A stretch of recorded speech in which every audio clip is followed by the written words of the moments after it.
And so, this is my commentary on the SpaceX Starlink mission number 6 launch today. It appears to have gone nominally as far as putting the satellites into orbit is concerned, but it appears that the booster was lost, and that may have been because one of the nine engines blew during the ascent at about 2 minutes and 22 seconds. I'm going to go ahead and show that here.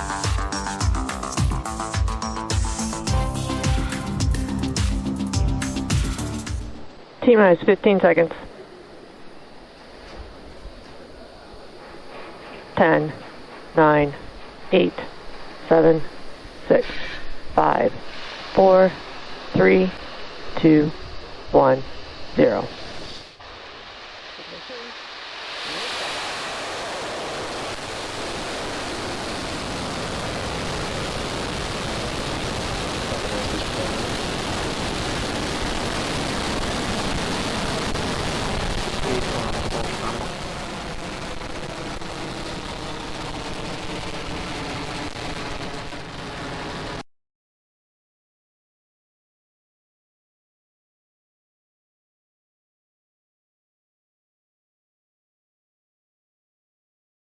In this time-compressed view, you can see how the rocket plume expands as the atmospheric pressure grows less. And you can also see really clearly how it goes through some of the cloud layers and the atmosphere layers. It's really interesting.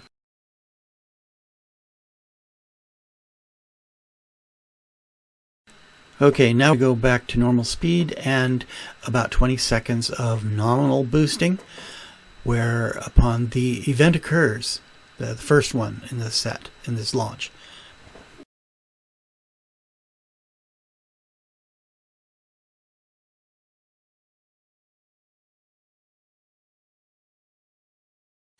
Watch. Did you see it? Okay, let me go ahead and slow it down by about half.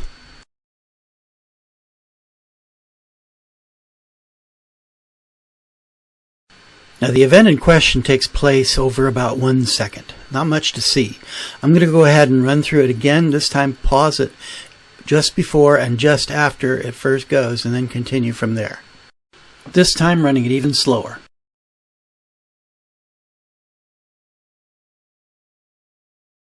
This is the frame just before it goes.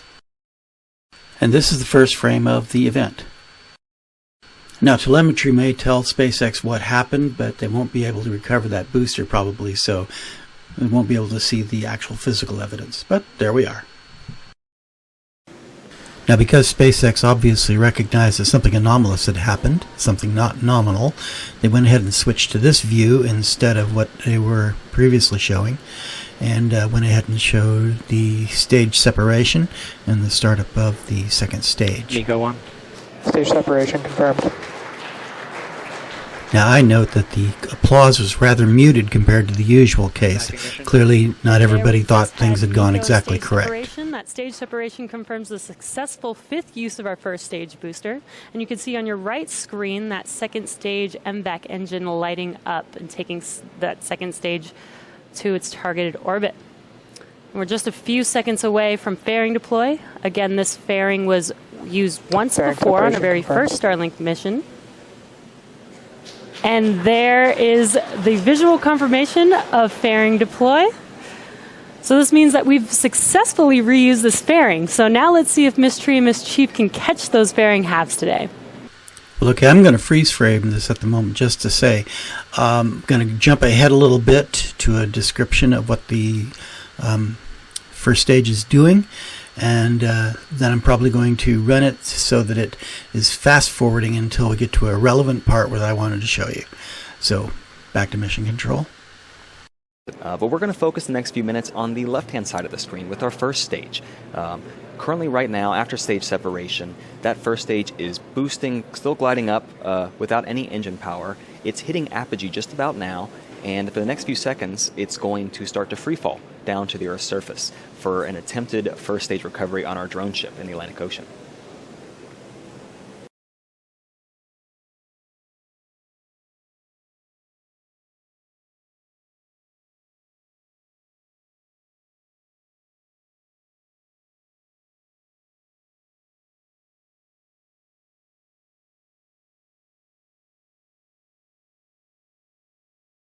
Okay, a brief pause to freeze frame this just before I let you know that we're about to see a UFO, an unidentified floating object, pulling away from the booster. I don't know what it is, whether it's part of the booster, probably. And here it goes. Did you see it? All right, let's do it one more time, and then I'm going to follow it up with a slowed down version. Okay, expanded and slowed down.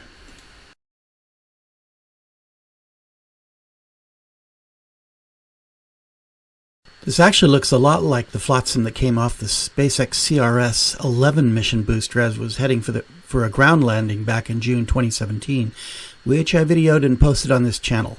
Link in the description. That bit of material looked rather filmy like this one, so I'm assuming this is a normal occurrence and is shedding of the aluminized mylar that seems to be part of these engines. Just my guess. Something noted by Scott Manley in his coverage of this flight was this startup here, the startup burn, how the material coming off of it seems to be fogging up the lens of the camera much more than in other previous missions. Suspect this is largely because there's something wrong with the engine that stopped and it's outgassing. That's my guess. Although I'm not sure if the failed engine was part of the startup here. But as you can see, things are not going well. It's maneuvering rather radically compared to what it's done in previous launches. And they cut off feed here coming up because obviously they recognized something was wrong and they probably didn't want everybody to see it. Anyway.